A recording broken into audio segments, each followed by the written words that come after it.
Allô? On va faire, dans le fond, une situation particulière lors des projectiles, c'est-à-dire lorsque deux angles peuvent donner la même portée.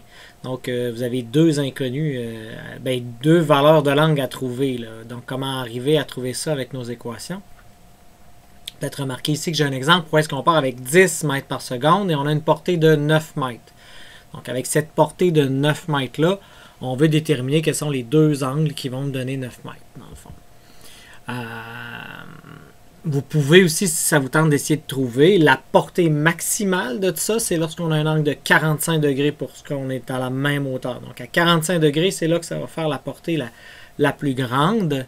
Donc, on peut calculer ça rapidement. On peut prouver aussi rapidement que c'est 45 degrés. Je vous laisse essayer d'y penser.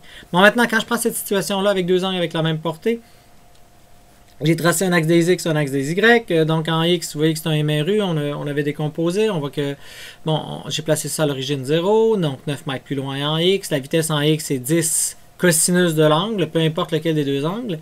La position initiale en Y, je l'ai mis à 0. Donc, final, il tombe au sol aussi, donc à 0. La vitesse initiale en Y, c'est 10 sinus de θ. Et en Y, quand il arrive à l'autre bout, ben, c'est la même chose. Hein. Tout ce qui est perdu en montant, il le regagne en descendant. Il n'y a pas de frottement d'air. Donc, mais c'est de sens contraire, il va vers le bas. Donc, moins 10 sin θ. L'accélération gravitationnelle terrestre, moins 9,8. Et le temps qu'on ne connaît pas. Donc, ici, pour résoudre ce problème-là, à trouver l'angle, ben, on voit que l'angle se retrouve dans les deux, puis ce qui les relie, c'est le temps. Donc, trouvons le temps, puis allons le mettre dans l'autre. Donc, c'est ce que je vais faire. Je vais commencer en faisant un trouvons le temps en X. Donc, pour ça, je vais prendre la formule peut-être V en X, c'est un MRU. Hein? Donc, je peux prendre cette formule-là, delta X sur delta T. Et dans le fond, je vais isoler delta T. Je me rends compte que c'est delta X sur V. Ou si vous aimez mieux, X moins X0 sur la vitesse en X. Puis ici, la vitesse initiale, la position initiale, c'est 0. Donc, en bout de ligne, il me reste juste X sur Vx. Donc, c'est-à-dire, j'ai 9 mètres de portée sur 10 cosinus θ. Bon, maintenant, ça, je sais, c'est ce qui s'en vient ici. Et puisque ça se fait en même temps, le mouvement, c'est le même temps ici en Y. Alors, si je regarde maintenant, après avoir réécrit ça, je me pose la question, bon, j'ai 9, 10 cos θ ici, j'ai ça. L'objectif, c'est de trouver sin θ. Bon, peut-être que je pourrais utiliser une formule à laquelle je pourrais avoir. Je vois que j'ai des sin et des cos. Donc, je vais utiliser, dans le fond, avec le temps, cette information-là pour arriver à trouver. Donc, je ne prendrai pas V carré, V0 carré plus 2A delta X, parce que vous voyez, oui, j'ai sin θ deux fois, mais je n'aurai pas d'information qui provient de la portée. Donc, je vais arriver à 0, là. Donc, la seule façon de pouvoir trouver, il faut que j'utilise le temps. Donc, pour utiliser le temps, moi, je vais prendre la formule classique. Donc, 2, trouvons θ. Donc, en Y, je vais prendre la formule Y égale à Y0 plus V0Y fois le temps, plus 1/2, l'accélération Y, le temps au carré. Peut-être que chose à remarquer ici, ça c'est 0, ça c'est 0, ça veut dire qu'il va me rester 0 égale à V0YT, plus 1/2 AYT carré. Ben, je peux diviser par T de chaque côté, ce qui va venir simplifier mon équation énormément. Maintenant, je peux écrire ce qu'il y a dans les équations. Donc, vitesse initiale en Y, c'est 10 cos de θ. Sinus de θ, excusez.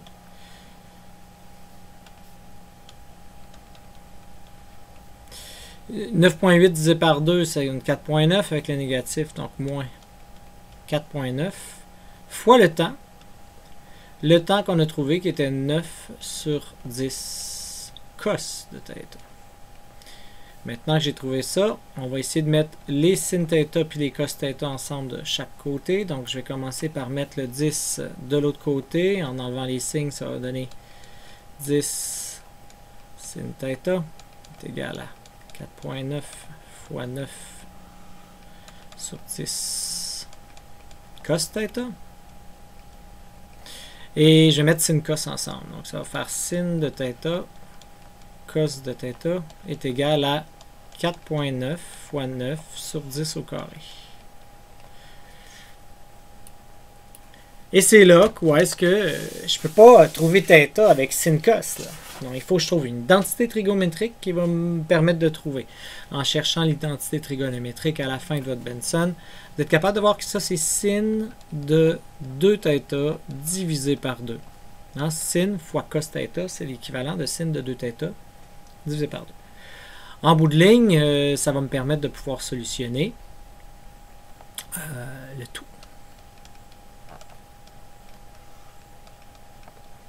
Si j'isole sin de 2θ, ça va me donner, après avoir monté le 2, le 4.9 fois 9 fois 2 divisé par 100, j'arrive à 0.882, 0,882. Et c'est là que, habituellement, notre réflexe, ça serait de faire sin moins 1 puis de trouver notre réponse. Mais, il ne faut pas oublier que quand tu fais un sin, il y a toujours deux réponses possibles. Okay? Donc, ici, 2θ, il y a la première réponse que ta calculatrice va donner. Donc, c'est le sin moins 1 de, c'était mieux de 0.882. Donc, si je fais sin moins 1 de ça, j'arrive à 61,88. Mais il y a une autre réponse possible. Et c'est là qu'il faut que tu réalises que quand tu prends un sinus, n'oublie pas, la calculatrice, elle te donne qu'une seule réponse. Mais il y a une infinité possible. Tu te rappelles de ton cercle trigo, tu te rappelles peut-être de la fonction sinusoïdale qui est comme ça ici, qui descend et qui poursuit comme ça éternellement. Donc, nous, ce qu'ils viennent nous donner, c'est la réponse qui est comprise entre 0 et 90 degrés. Ben, entre moins 90 et 90. Hein? Le sin de θ sur ta calculatrice, quand tu le fais, le sin moins 1, il va donner une réponse entre 0, entre moins 90 et plus 90. Donc, ça veut dire qu'il donne la réponse dans cette section-là, ici. Là. OK? Donc, c'est à toi de savoir les autres possibilités. Là, je viens de trouver 61 qui est ici. Là. Si ça, c'est 90. Là. Donc, 61 est à peu près ici. Mais je me rends compte qu'il existe une autre solution pas très loin là, qui est là. Donc, ça étant 180 ou pi, là, si vous aimez mieux. Et naturellement, il y a toutes les autres possibilités. Là. Mais ça, on va oublier les autres possibilités. Donc, on va se concentrer sur ces deux possibilités-là. En vrai, comment je vais faire pour aller trouver cette possibilité-là? Bien, vous voyez, si ça, c'est 61, bien ça veut dire que c'est la même chose. Ça, c'est 61 aussi. Donc, je vais faire 180, puis je vais y soustraire 61, puis ça va me donner la valeur à laquelle je suis là. Donc, je vais faire 180 moins 61,88 dans ce cas-ci. OK? Donc, j'arrive à 118,11. Et puisque c'est 2θ, ben là, je vais pouvoir trouver mes deux réponses possibles de θ. θ va donc être possibilité de 59,1 degrés.